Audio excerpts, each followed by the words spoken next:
Over the past couple of weeks, you might have heard news stories talking about people dying from heat stress. This phenomena is becoming more recurrent, largely due to increasing heat on the planet driven by climate change. It has been reported that nearly 1,500 pilgrims died on this year's Hajj in Saudi Arabia. Then we've had stories coming out from Pakistan and India where at least 500 to 600 people in each country died because of heat stress. We've had stories coming out of Europe and Greece where tourists died while hiking around the mountains. Heat stress on the human body is a very complicated subject. People with comorbidities and existing health issues are extremely vulnerable. People who have illnesses or in an advanced age demographic are all vulnerable. At the same time, people who are healthy, engaged in activities, and who have not taken the right precautions are also vulnerable. In weather terms, you might have read about the heat index, particularly on a mobile app. You might have seen forecasts about extreme humidity in certain parts of the world. Now, these are some of the factors that cause extreme heat stress or chronic heat.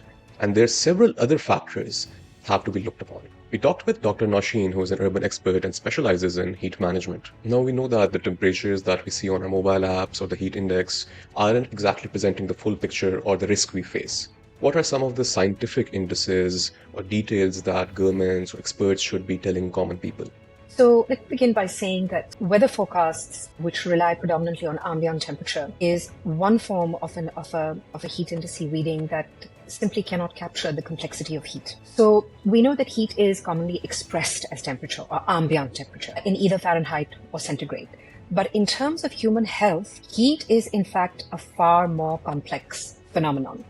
So humidity, which is about atmospheric moisture, solar radiation or other sources of heat, wind speed, as well as atmospheric temperature, all combine to determine how hot it is for the human body, essentially, or what the heat stress is and how heat stress is created under specific situations. Weather forecasting, which relies predominantly on ambient temperature, is not a good measure of that. So when we start thinking about the complexity of what heat is, one of the more popular measures or indices, and by the way, there are over 100 indices for measuring heat and heat stress. One of the more common ones is the wet bulb globe temperature. And I know that we're going to discuss that in a few minutes, but I just want to point out that there are so many different heat indices for measuring heat stress. And they all depend upon the very important question of what kind of heat matters to the human body, but also what kinds of outcomes matter and what behaviors are assumed, and how you set out to measure, depending upon the indice that you use, depending upon whether it is a data-rich environment or an under-resourced, data-poor environment, especially at the meso and micro scales. Now, chronic heat and heat-related stress is something that is impacting all across the globe. What can cities, particularly those that are being impacted right now in South Asia, in the Middle East, in the Mediterranean, can do in terms of avoiding of the worst of the outcomes? This is an incredibly important question. And so we have early warning systems that are in place, and early warning systems, which really started off in certain parts of Europe almost well over a decade ago, have saved lives. We have these early warning systems in place also across the Middle East and also in South Asia.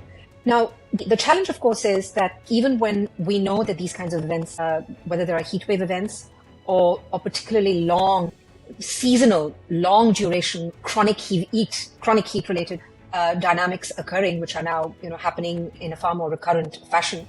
One of the challenges I see is that people don't take heat seriously enough. That is, for me, the biggest conundrum. And this is in conversation. I've had conversations with climate change experts at the micro level, with experts in government in countries like Bangladesh, heat officers appointed in cities like Dhaka and elsewhere, who say that, heat is just not taken seriously. And that is largely because we live in environments where we have lived with heat for centuries. So people say, well, what's new about heat? It's always been hot. Now, this conversation on heat, both at the national, at the provincial and the local levels, needs to get more serious. We need to engage in more consistent forms of discussion in different kinds of forums. We need to disseminate information in far more complex ways to connect different layers of government. We need community action on raising awareness, not only about heat waves, but chronic heat. And that heat is something that is complex in relation to both the outdoors and the indoors. These kinds of conversations are not happening at all. So we can put early warning systems in place, but unless heat is taken as a very complex and serious phenomenon, far more complex, I think, than floods, which have a very spectacular impact. The optics of floods is very different. You see the destruction immediately. Heat is very pernicious. Extreme heat is very stealth-like. And it's raising awareness about these kinds of things that has to be made more urgent and more effective at various levels of governance. We also spoke to Amnesty International South Asia's Dinushka Dissanayake, who is an expert on the human rights consequences of climate change. Many of the countries that are being impacted are developing countries who are not primarily responsible for the greenhouse gas emissions or global warming. How is this a rights issue, and what should the developing world demand from the developed world?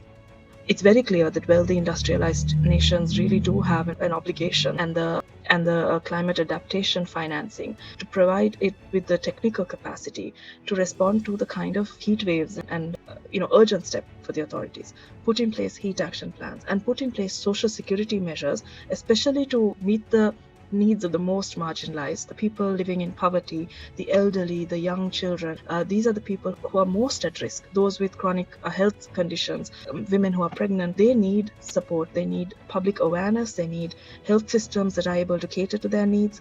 They need education systems and workplace regulations that take into account the extreme heat during the summer months and adjust accordingly so that they can go to work and they can live their lives without putting their lives at risk. We've spoken with ordinary people who work on the streets. We've spoken with brick kiln workers, with police officers, with students, children who go to school. And the message is very clear. Many people can't afford to cool their homes. Many people can't afford the kind of health care that they need during these summer months.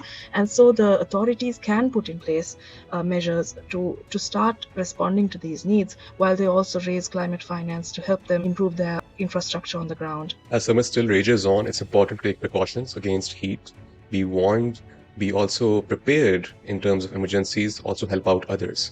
In the longer run, we really need to talk about urban heat, chronic heat around the world, and vulnerable countries, vulnerable populations. This is one of the biggest issues that we will face during this century, and it's time that cities and governments become prepared to deal with extreme heat.